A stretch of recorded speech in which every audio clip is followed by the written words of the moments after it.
అసలు ఘంటసాల మాస్టర్ గారు పాడుతున్నారంటే విగ్రహంలాగా ఉండేవాడంట. పోటీ పోటీ పాటలు పాడడం మామూలు కాదు.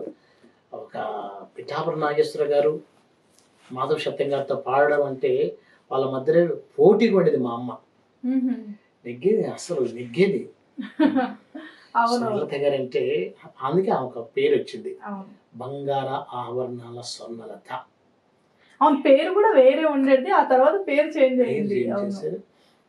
ఆమె వేసే బంగారు అంత ఒళ్ళంతా బంగారు వేసేది, ఒడ్డాన్ని పెట్టేది. అంటే మీకు ఆస్తులు చాలా ఉన్నాయి అయితే.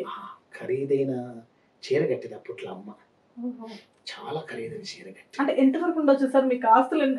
ఆస్తులని కాదు కానీ నేను అనుకుంటా మా అమ్మ నాకు గొప్ప ఆస్తి. ఆస్తి ఇచ్చింది ఏరని కాదు.